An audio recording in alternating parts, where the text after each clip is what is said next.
I'll tell you, old Gerald is playing himself one so far this half. That was an extremely alert pass. Good move by Robey again without the ball. Celtics do that so well. Carr with the steal after Henderson had bothered Matthews. ML slams it. Whew. ML Carr with 6 points. Point here, Henderson got Matthews frustrated, and then he turned around and ML came up for the steal. Nice teamwork by the two guards that time. Exactly right. Kept them under pressure, and that gave ML the opportunity to come in. Drew answers from the outside. John Drew, that's like a layup for him. He has 17 points. Bird. Henderson. 2-10. Henderson throws it up at the hoop. Foul's going to be on Wes Matthews, and that'll be his second. Celtics in the penalty. And there's a timeout on the floor with 2:10 left to go, first half. Celtics lead at 64-50. We'll be back to Atlanta right after this. Stop and Shop presents basketball action here on TV4 next week as the Celtics find themselves in Indiana to battle the Pacers a week from tonight, right here on Channel 4 at 7:30. 64-50, 14-point lead for the Celtics, their biggest lead of the night.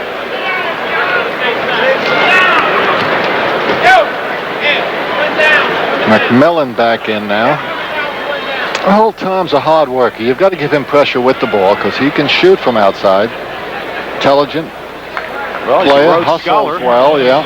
Got to be a hard worker, huh? But I'll tell you, the wheels are gone, and that's kind of important for a basketball player. So his lateral movement is seriously curtailed.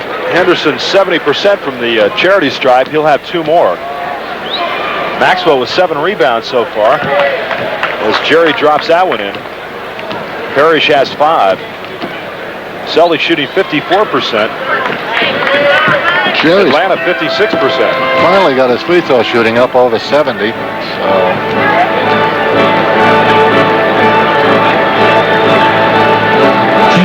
Drew working the baseline against Bird. He gets trapped. Took a step. Then he calls it. Good defense that time by Larry Bird. Yep.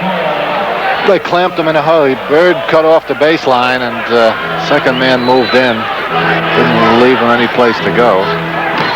Henderson bringing it up against the Matthews pressure. Larry has just 6 points, but he's been whistle.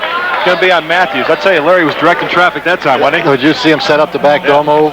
He said, "Come on, Gerald, come to the ball, come to the ball." Gerald faked to the ball and pulled the string, and even with Wes Matthews' speed, all he could do was hold, and given the foul situation, why Gerald will go to the line for 2 for him. Matthews checks out as he has 3 fouls. Henderson at the line and hits it. Yeah, Joe was a little tentative early in the season from the foul line, but he's letting that thing flow pretty well now. Gerald 4 out of 5. At the line, he has 6 points, and it's 68-50. That 18-point lead, the biggest lead. Drew working inside, puts it up and in. Some kind of move right there by John Drew. 129. Robey back out to ML. Going back to Rick. Foul's going to be on Pelham. Celtics continue to play intelligently. They're shooting bonus. They've been going inside. There's Robey with a good, strong position. He's got Pelham on his back. Pelham overplays middle. Robey picks it up and takes it to the baseline, but he's trying to wind himself up for that move right there. Pelham fouls him before that. But again, you don't have to get him from the field, boy, when you're shooting bonus. Rick's letting that thing flow tonight.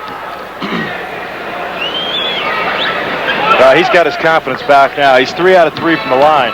Robey on the evening with 11 points, and it's 70-52. Celtics with a high-scoring first half here as Criss bounce passes into Drew, puts it up and in, and he's fouled by Robey. Another good move by Drew, set up by the Criss penetration that time. Set up a little pick-and-roll move. Drew moved to the basket without the ball, and then used his body very effectively when Rowe came over to help out. Drew with 22 points now. And as we mentioned, he had 47 the last time we were down here, and that is his season high. And he hits a free throw. 70-55, 1:05 left to go first half. Once again, calling out the zone. Yep, 2-2-1 zone. The officials have chosen to ignore it. This time the Celtics are having a little trouble. You notice? Bird wide open underneath the Maxwell, who's even more open and hits it. Yeah. Very unselfish by Larry Bird, who turned down the 16-footer to find Max underneath.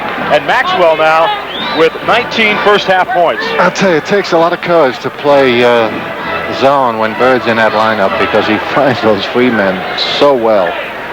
And he's such a good passer that eventually he's going to turn up something. McMillen moves in on Robey. They don't call anything. And McMillen gets a hoop. 72-57 with 26 seconds left. So the Celtics will go for the one last shot.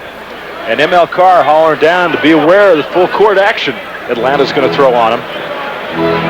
Let's take a look.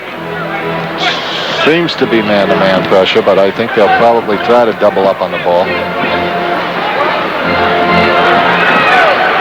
So far, the Celtics keeping it spread well enough where it's making double up difficult. Henderson takes a shot outside, misses it. Carr gets it back, puts it up and in. Good job by ML Carr, who has 8 points. That's the buzzer. That ends the first half with the Celtics out on top of the Atlanta Hawks by the score of 74-57. We'll be back with our halftime from Atlanta, Georgia, right after this. Halftime here at the Omni in Atlanta, Georgia, with the Celtics on top of the Hawks, 74-57. The Celtics led at 34-28 after the first quarter and really came out smoking in the second quarter. 74-57 the score here at halftime. Now let's go to Bob Cousy and his halftime guest, Atlanta Hawks head coach Hubie Brown. Hi, our guest at halftime, one of my old friends, and I think one of the acknowledged finest coaches in the NBA over the past 7 years, Hubie Brown. And Hubie, after constant progress here for 4 years, and I'm sure anticipated further progress this year, things have kind of fallen apart. Injuries literally have decimated the team throughout the year. It has to be the most frustrating year, I suppose, for you in the 6 years you've been in coaching. Well, I tell you, Bob, I think it's been a humbling experience. And all you ask is that your management, uses some maturity and some logic and appreciates what has been done here in the past. When I came here, they were averaging 2,000 people a game. We had it to 11 last year and really doing well. And it's been depressing to our team because we have lost 15 games by 3 points or less. We've lost 23 by less than 5. But we've only had our starting 5 guys available 22 games. Now that's even on the bench available. And we're 14-8. And you win 14-8, 14-8, you multiply it out, you'll win your 50 games, and that's the kind of season I thought we would have. But we're a fragile team, we're a young team, and without Rollins and Roundfield, if you take one of the 2 out or take the 2 of them out, which happened 13 games, we're not the same group of people. That's what I think I was referring to when I said frustrating, because obviously coaches simply cannot do anything about injured players. I mean, it happens sometimes. It seems to happen, in numbers. You can go through an entire year without having anyone hurt, and then all of a sudden, you've got a lot of key guys out. So in that sense, there just isn't anything you can do about it. Well, you know what it is, Bob? I mean, you've been down that route. And I want to tell you something now. I think for every coach out there who is watching, when I got into pro coaching, I bought your book. I mean, this is not a plug. We haven't rehearsed this or anything. And I think your insight into what it takes to be a professional coach is absolutely staggering. I try to read it once a year because it gets everything in its proper perspective, and it saves an individual. Even when I was trying to put this thing together, the first year we won 31, the next year we were 41-41, got in the playoffs. It helped me then. Because I was driving myself to the point that I honestly thought that mentally and physically I was a basket case by February. Right. No, it's not the easiest profession. I don't know if people can appreciate it out there, because I think they have a tendency to associate coaches as well as obviously players with, the big, high, lucrative salaries and the glamorous life. But the pressure, I think, attached to, obviously coaching on any major college level is somewhat the same, but it doesn't approach, I don't think, the pressure on this level. And you were talking a moment ago about, the support of ownership. I know, has your situation stabilized here completely? I know there were stories a month or two ago about you possibly contemplating a change. Yeah, well, it's not because of me. I mean, I said that when I signed that last contract, I still have 3 more years to go, that I was going to retire here in Atlanta. I really meant that.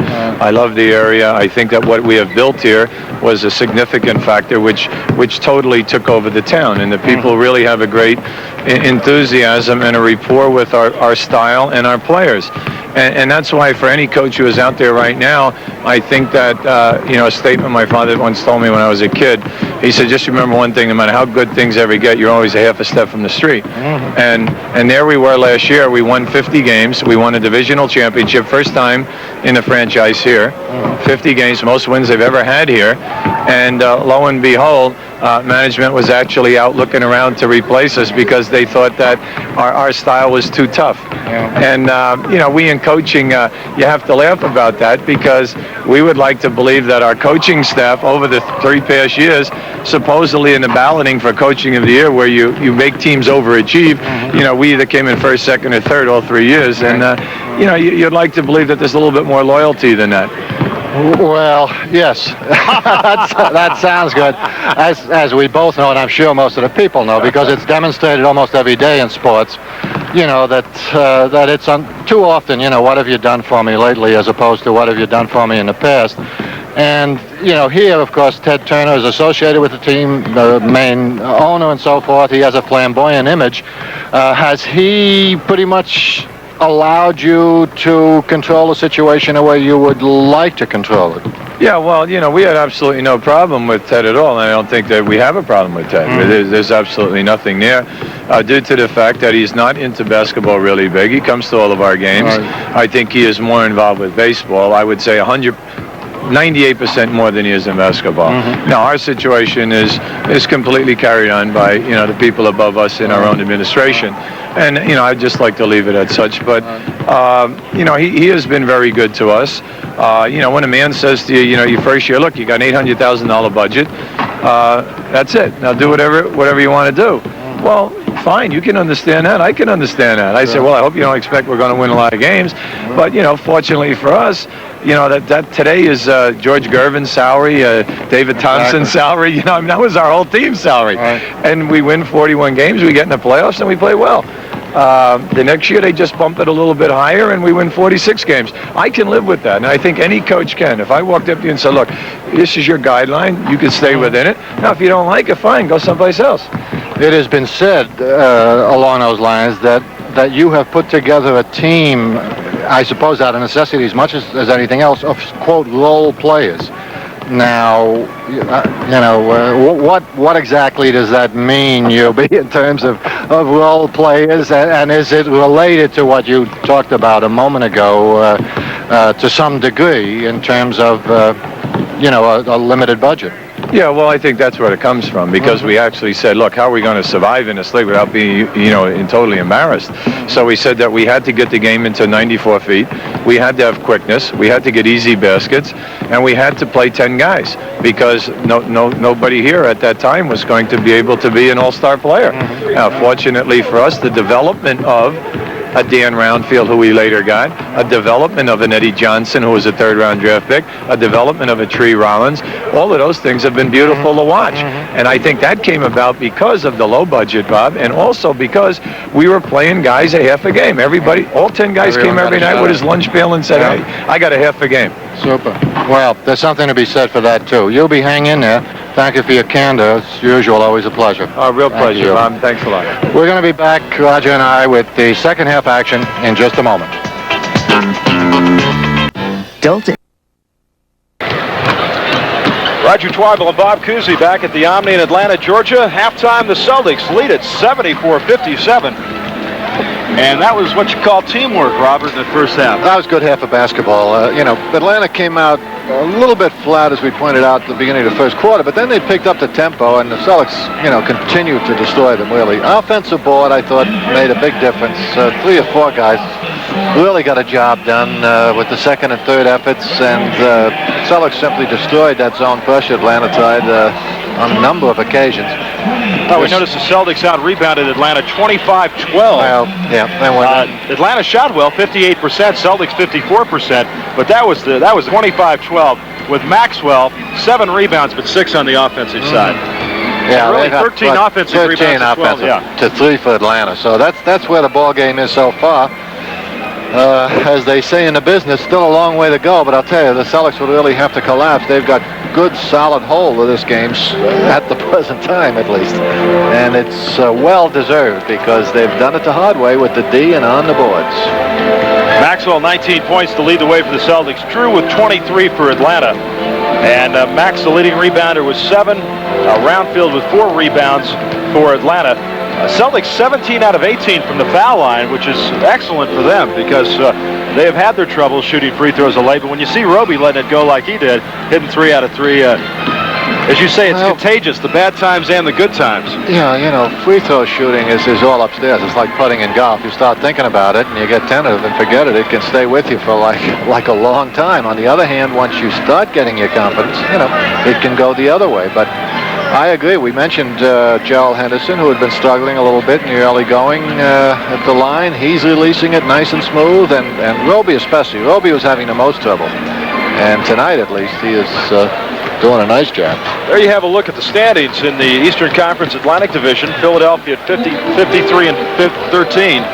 Boston 50 and 15. New York secure with a playoff berth. And then Washington battling with Chicago. And the Bullets have been playing better basketball of late. And Chicago's been a team that hard to figure. They play extremely well at times, and then they kind of fall down at times. Chicago 32 and 35. Washington 31 and 35, so that could go right down to the wire for the 6th and final spot. Yeah, I'd have to go with Washington, I guess, with the experience. Hayes and Unseld and Gravy, not quite as deep as Chicago, I don't think, but a little more solid ball club. Although, in either case, it's academic. I don't think they're going to last past the first round. Halftime, 74-57, Celtics on top. We'll be back with second half action right after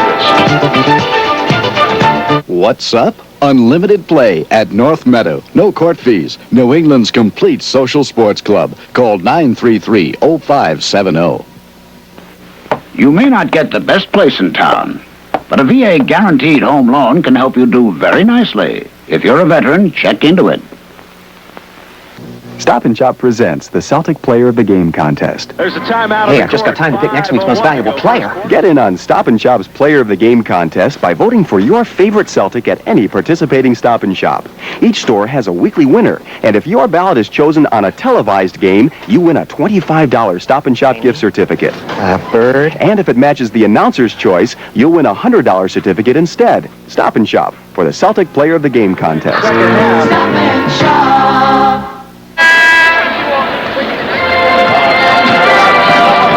Okay, about ready to start with second half action here at the Omni. Celtics momentarily, at least, well in command, 74-57. I gotta do this, Robert. Go Vote get for him. the Stop and Shop Celtic Player of the Game at any Stop and Shop in Eastern Massachusetts, Rhode Island, or New Hampshire. No purchase necessary. If your ballot is drawn at the game, you win a $25 Stop and Shop gift certificate. And if it correctly names the Celtic Player of the Game, you win a $100 Stop and Shop gift certificate instead. And Bob and I will be choosing the MVP of tonight's game at the conclusion of this contest. Well, Maxwell's got a pretty good handle on it so far. I was just going to say, if you've chosen Max, you're at least ahead at halftime. Well, Max hit 8 out of 9 from the floor. He had 7 rebounds, 3 out of 3 from the foul line for 19 points. And Robey was 4 out of 4 from the floor, 3 out of 3 from the line. He's been on some kind of tear.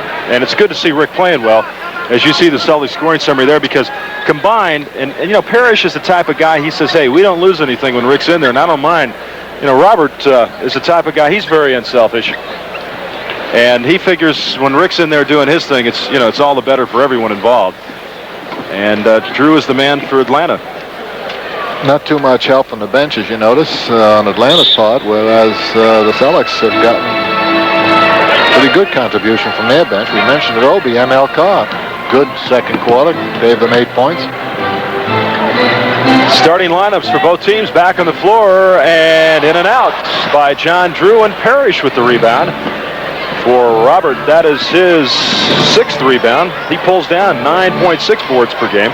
I'll tell you, is he getting his nose in on that defensive board this year? Bird from outside. Nothing to it.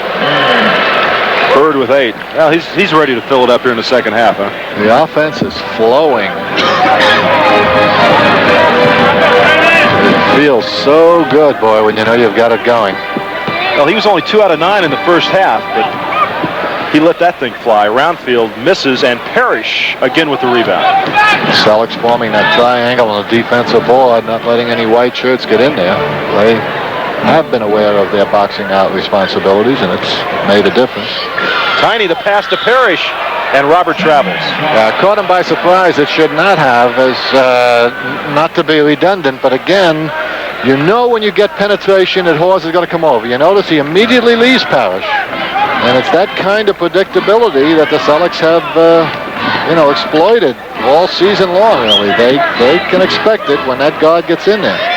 Bird the rebound. Good defense that time on Roundfield. He was right in his shirt. Tiny to Maxwell. Max whirling back to Larry. Nothing to it. He's got it. Nothing but strings for his Some are blessed and some are not. And Larry has got it. 78-57. And Hubie Brown wants a timeout with 10:34 to go. Third quarter. We'll be back right after this.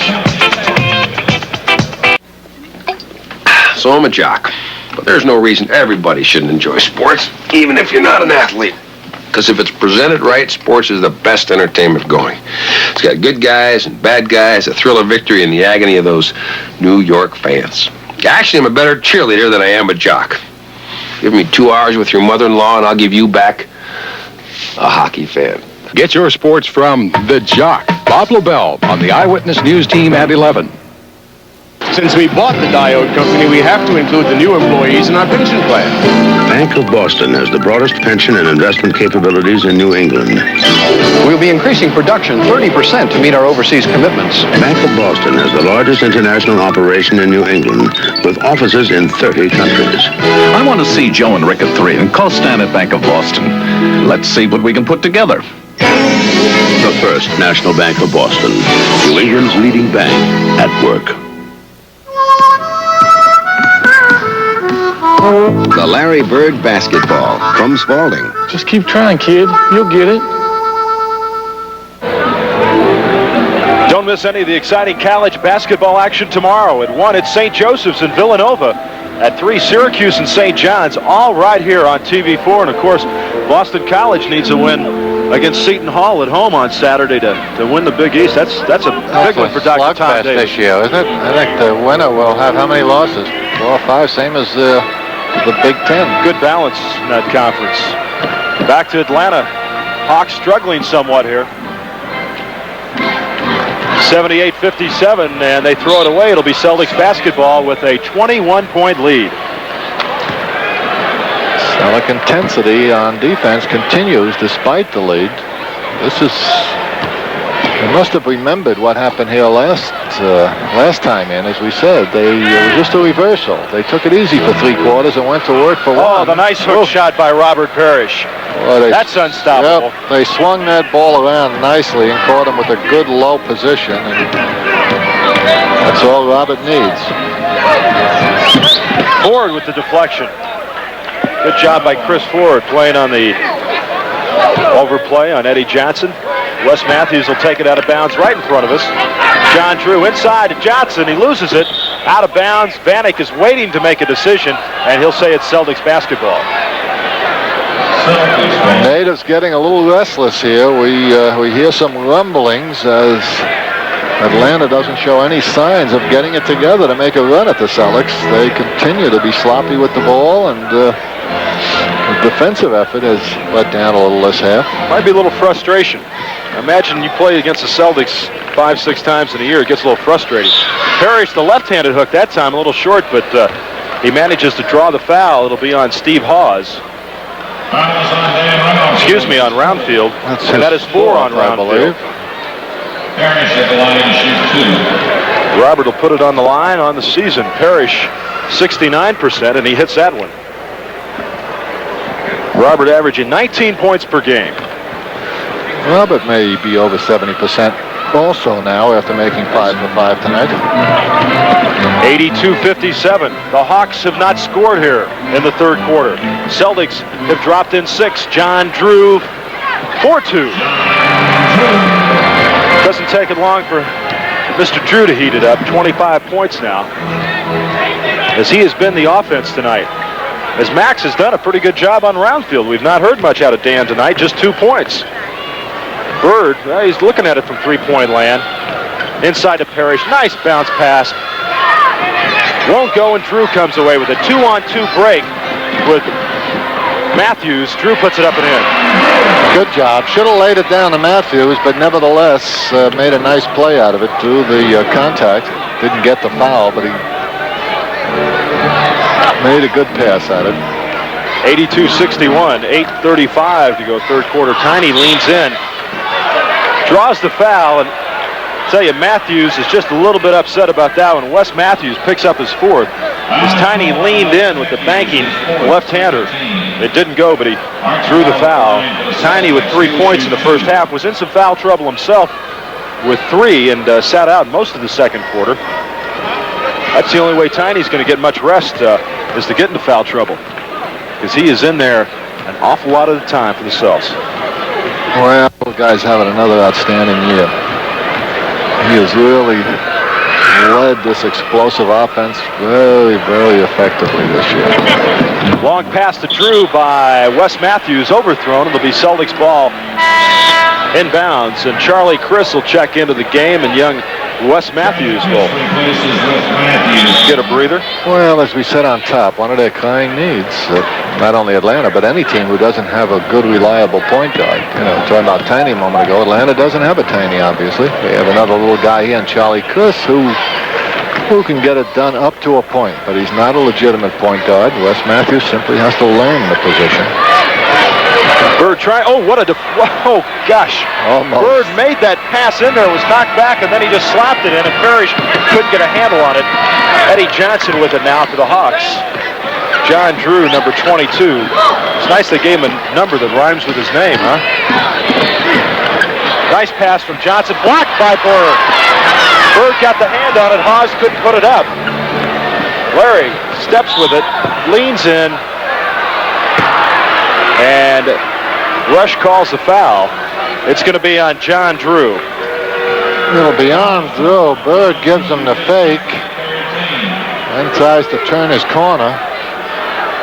Drew attempts to pick up the charge call. Obviously is not successful. Picks up his second and the third team foul. Bird leans in, the scooper. It falls, but they call an offensive foul on Larry Bird. Well, he was successful in getting in there that time. Working on Drew, gives him the head and shoulder fake. Tries to step around him, but call a charge. Bird now on Roundfield. Knocked loose by Chris Ford, and they're going to call Ford for holding. Rush makes the call. Foul on Ford. That will be his second. And first team foul on the Celtics. 3 team fouls on Atlanta.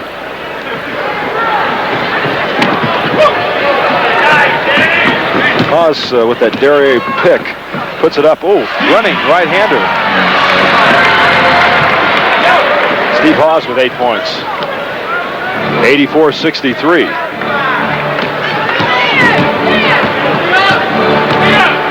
Celtics, Bob, I believe, after that West Coast trip, just oozing with confidence. They just know that they can get it done anytime they want to. Max drops it off to Larry, who misses the little short one. Knocked outside, and Drew comes away with it. Yeah, a trip through the Badlands will test your mettle, and if you get through there unscathed, you're right. You figure you can beat anyone.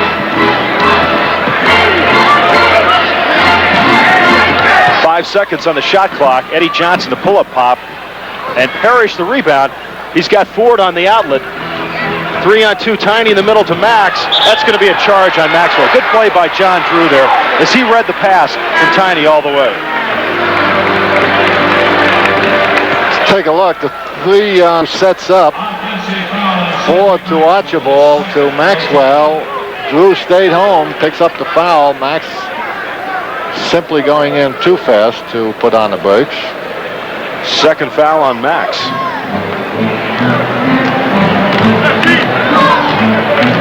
6:20 to go, third quarter. Charlie Criss with the basketball. Roundfield, who's been oh so quiet tonight with but 2 points, averaging 17.3 on the season. Drew breaks loose underneath. The pass from Roundfield, and John Drew now with 29 points. Drew using his quickness to come along the baseline from the Bird weak to side. Maxwell. The basket does not go, but the foul on Dan Roundfield, his 5th. And that'll get Roundfield out of there. And Max will go to the line. Nice pass that time from Larry Bird. There it is. Bird on the penetration draws Roundfield just far enough off Max. So the quick move to the basket opens him up. Bird finds him with a nice play. Max still perfect from the line. Cedric now 4 out of 4. He has 20 points on the night. Max with a season high of 34, and that was in that game out in Denver. And make it 21, 86-65.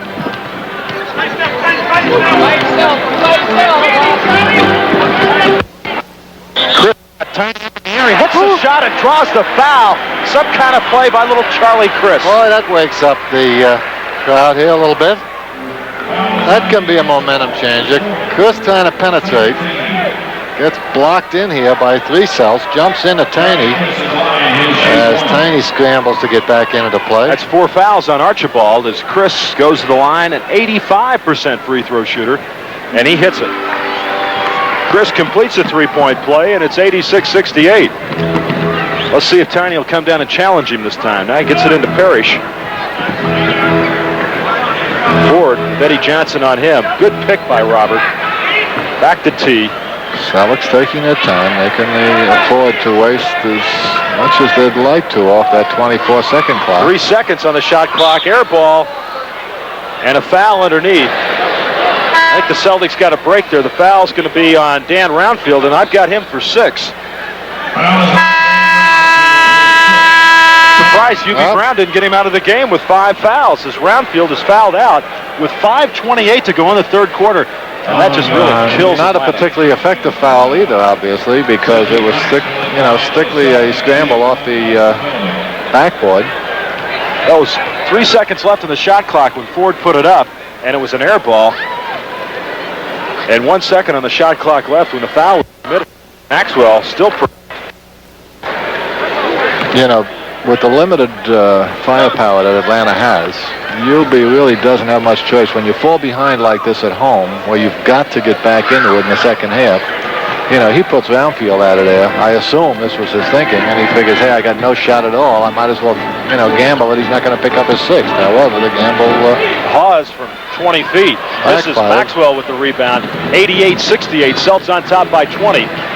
5:20 to go. Tiny, the pull-up pop. In and out. McMillen the rebound. Ford with the steal. Tries to get it back, saving it, but he loses it to Charlie Criss, who will pull it up and hits.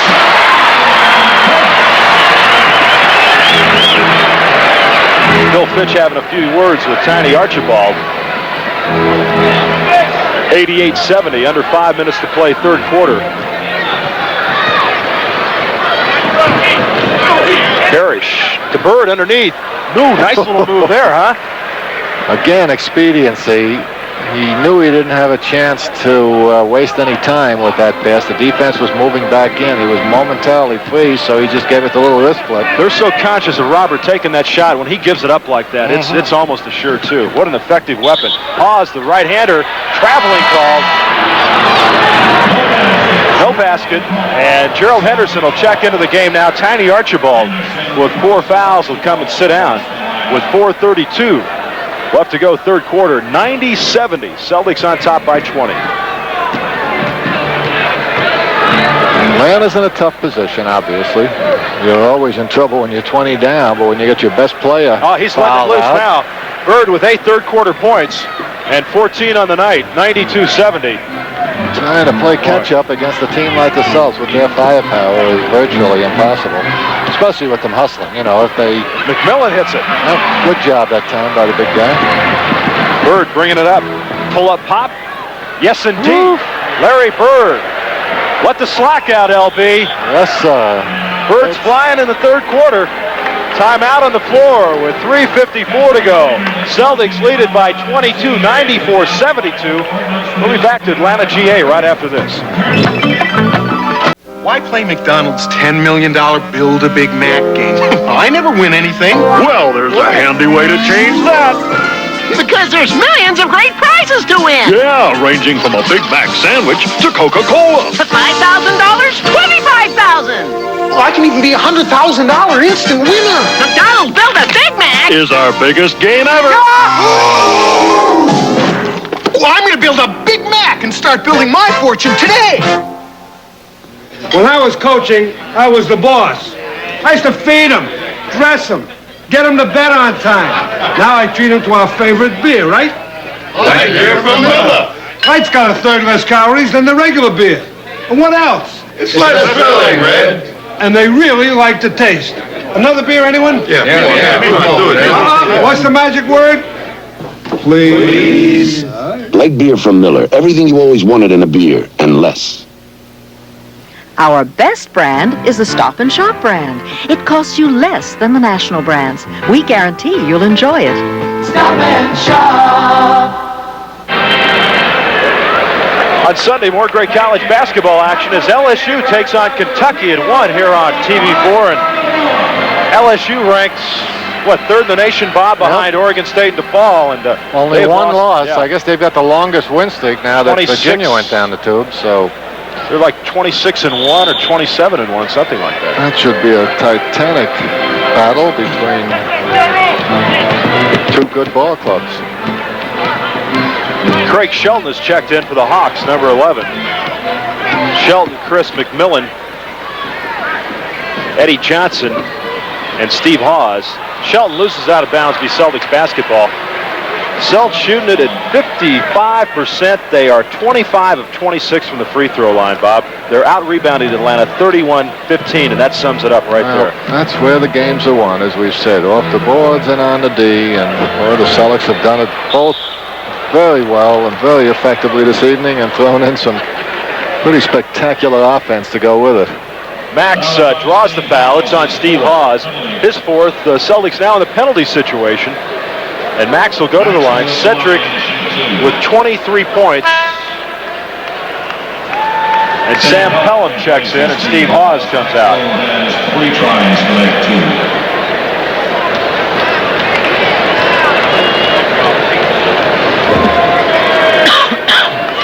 All come together tonight for the Celtics here in Atlanta.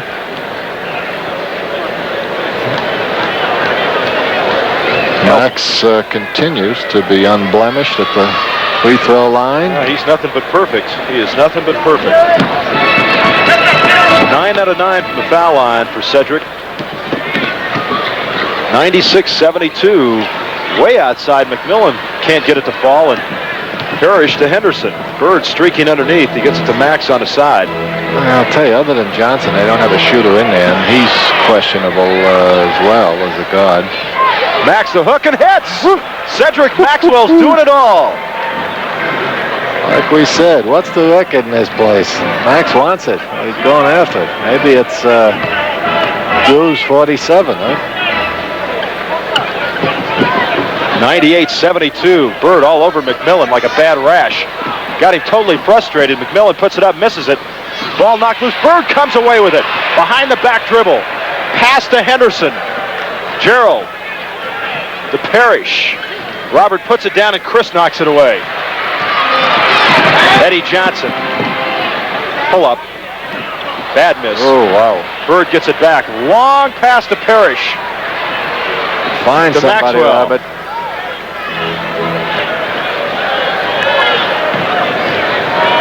Underneath the Max. One move up. It won't go as the rubber band man did his thing that time. Celtics starting their showtime a little early here, folks. However, they've got it so solidly under control here. Ford does his baseline thing, catches Max doing the same from the weak side along that baseline. Robey comes in and Parish checks out. Robert with 13 points. And Maxwell shooting 3 for 2. Max has got it zeroed in tonight. He's got that sight set.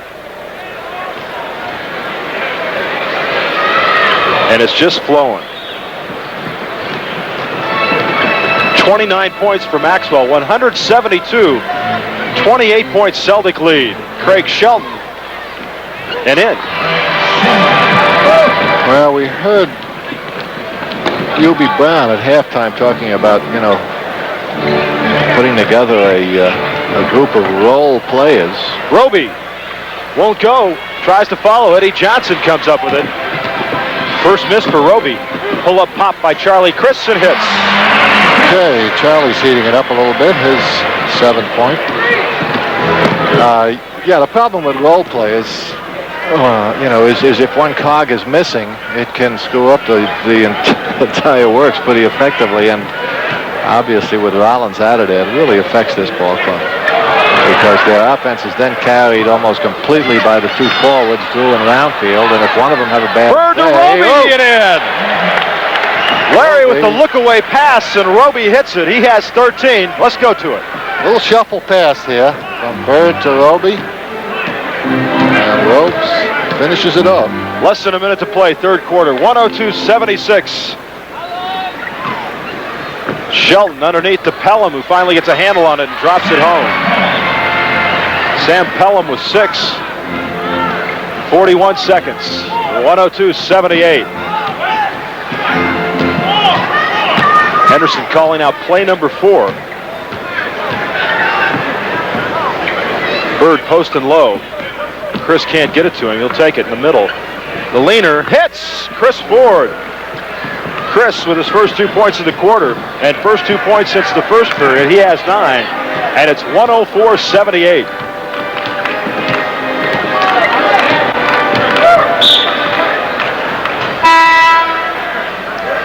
Foul is on Maxwell as Shelton was going to the hoop. Foul is on Cedric Maxwell. His Third foul on Max. And that's the first foul in the last 2 minutes of the quarter. Yeah, their 4th team foul, so it's not a shooting foul for Atlanta. Arthur Collins, 7, is checked in. Collins misses it. Rebound knocked away. Max had it. And that's going to end the third quarter of play from the Omni in Atlanta, Georgia, with the Celtics leading the Hawks 104-78. We'll be back with the final 12 minutes of showtime right after this. My customers, they all have something going for them. Harry, my classic profile in a 8769. Phyllis, my PhD in 453. Me, I got my newsstand and my daily number. I play every morning, find out every night if I won. It's fun, it's action, it's simple. So play the daily numbers game. Hey, Mr. Van Swag, you're in finance. What do you look for? I look for 3. Stop and Shop presents What to Eat When You Watch the Celtics. Up underneath by Cummins. That is the end of the first half of play. I've got to hurry up. I'm sorry, the game's about to start. Hey, what do you got for a hungry fan? Well, Colonial Top Cold Cuts make great game time sandwiches, like cooked ham, bologna, and beef bologna, or Colonial Extra Mild Franks. Stop and Shop for What to Eat When You Watch the Celtics. Stop and Shop. Huh?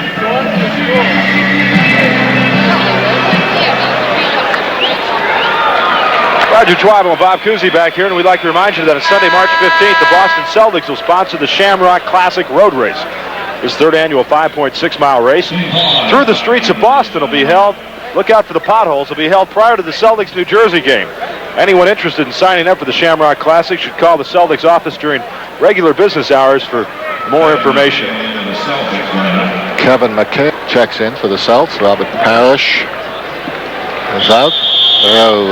Max and Drew all even from the field, but I'll tell you, Max has gotten a little bit more done on the floor. Oh, he certainly has. McHale is checked in, and Hawes knocks it loose from Kevin. Steve Hawes back in there for Atlanta. Robey, Ford, Bird, McHale, and Henderson now for the Celtics. Inside to Kevin, and in. Pass from Larry Bird. Oh, Kevin's really tough to match up. You know, you've got to have a pretty big, strong forward ready to do battle with Kevin when he gets off that bench, especially if they're going to post him the way the Celtics do so effectively. Shelton gets clobbered. Henderson grabs it as Robey knocked it outside. Bird will take it down to Kevin. Look out. Yes. Oof. Big guy does so many things well that, as we say, you've got to have a special kind of player to play him on Hubie day. Brown wants a timeout. He's getting a little tired of seeing this kind of show. Timeout on the floor, 108-78. Celtics lead it. We'll be back right after this. We're not just a couple of animals who can only play football. We can be civilized, too. Tennis is sophisticated, but you still got to be fast on your feet. So we still drink light beer from Miller. It's got a third less calories than the regular beer, and it's less filling. And it really tastes great. Now that we played singles, we're looking for a nice, friendly game of doubles. Tennis, anyone? Light beer from Miller. Everything you always wanted in a beer, and less. We're going to need nearly $1 million for the new facility. And that means we're going to have to borrow more money. Bank of Boston offers the broadest range of commercial lending services in New England. We'll need 5 more trucks to keep up with our delivery schedule. Bank of Boston has the most comprehensive bank leasing operation in New England. Okay, let's get together at noon and call Jim at Bank of Boston. See if he can run over for lunch. The First National Bank of Boston. New England's leading bank at work. Celtics lead it by 30, 108-78. As Hubie Brown wanted a timeout to talk some strat. What do you tell your team, Bob, when they're down by 30 with 11 minutes to go in a game, huh? Freeze the ball. Hold it so we don't lose by 40. Especially when you don't really have any shooters in there. And Roundfield, your most effective one, is sitting on the bench. A lot of Celtics fans loving it here, however. We had a lot of them on the road with us this year, boy. I'll tell you, the play of the Celtics are really resurrecting a lot of old fans all over the place. Charlie Criss, Shelton, good move. Henderson battling, ties up Pelham. Who you got there? I got Charles and John Victor from Somerville want to say hello to their friends at, I think it's the Job Factory, it looks like. Anyway, Charles was down at halftime telling us he had driven, I think, from Boston this week. And came 30 miles to see the Celtics play. Ford leans in with it, and it won't go. Charlie Criss comes down on the break. Take it back outside.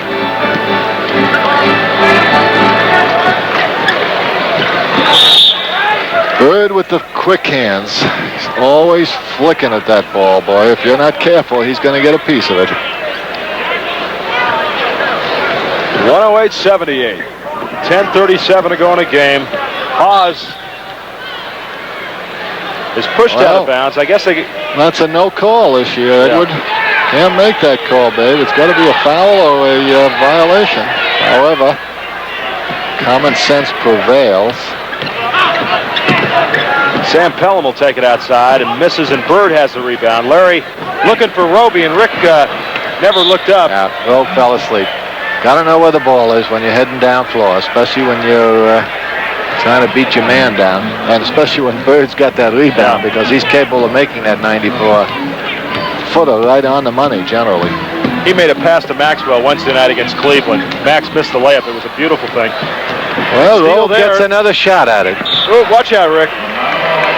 Chris led him a little too long. I got some hellos here. The boys from Boston, looks like Toby, Andy, Stevie, and Jim Taylor. And Pete and Kathy say hello to Joe's Cafe out in Northampton, Mass. I don't know about this guy sitting next to me here. Mike Camper says hi to all in Boston from Atlanta, and I'd like to congratulate Jan Boat in promotion. Is now out in Kansas City. Kings are going to be in trouble. Phil Ford went out with an eye injury, rather severe eye injury, and will be lost for up to 2 weeks. And they're battling for a playoff spot with Houston. Burleson in there, and he puts it home.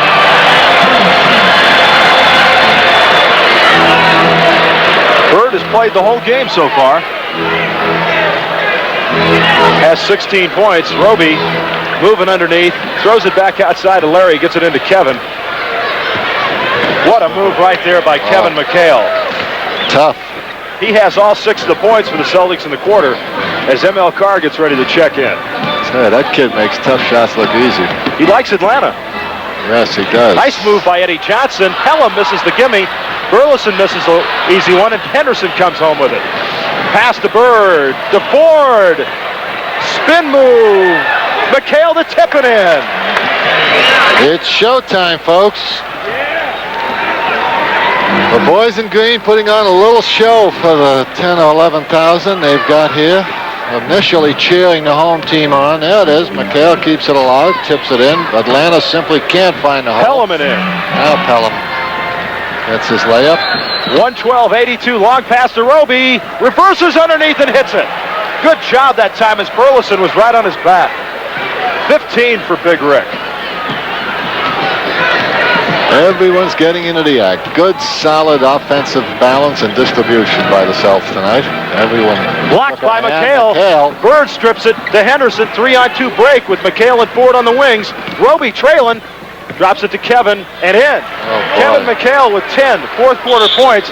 And it's 116-82, and Hubie Brown wants another timeout. It's clinic time, I'll tell you. Yes, it is.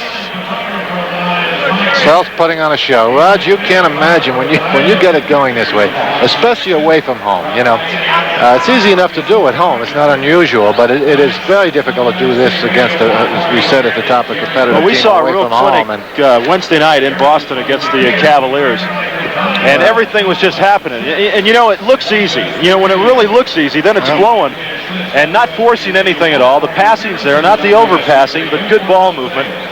Well, at home it's more likely to happen because you can break a team spirit. You know, obviously the home court advantage, the fans giving you all that vocal support, the opponent is more likely to wear down and quit. But away from home, it's not quite that easy to do. There's a look at what Larry Bird has done this year and where he ranks in the NBA. Not too shabby, huh? Second in defensive rebounds, fourth in rebounding overall, second leading rebounder also for forwards in the league, sixth in three-point field goals and eighth in steals. He's got a bag full of tricks. Well, I'll tell you. And a suitcase full of ability. Yes, if that kid stays healthy, he's going to rewrite a few things in this round ball game. Larry said the game in L.A. was the only game that he's played in the pros where he's played up to his potential. It's kind of scary, isn't it? Tell you, that's a nice attitude, isn't it? Eric Bernstein in there, and ML Carr in there, and Bird checks out of the game. Bird with 16 points tonight. Celts out rebounding Atlanta 43-20. Wes Matthews misses, bounces right back at him. McMillen inside and hits.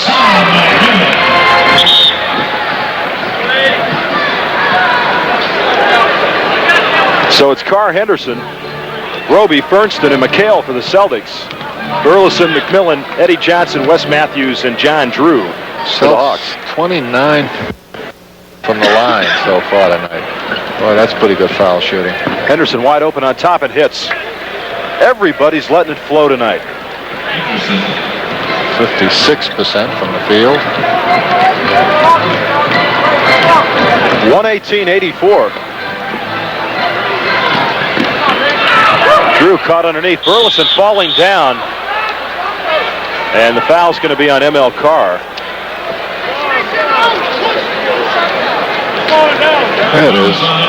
Drew runs his baseline. Fernston gives him a lot of body contact, but he's able to flick the ball over to Burleson, and ML just kind of leans on the big guy a little bit. Doesn't take much to knock him over. He's put a little weight on, but he could still use another 20 or 30. What is he listed at? 256? Is that what we said? Well, he's 7'3", so he...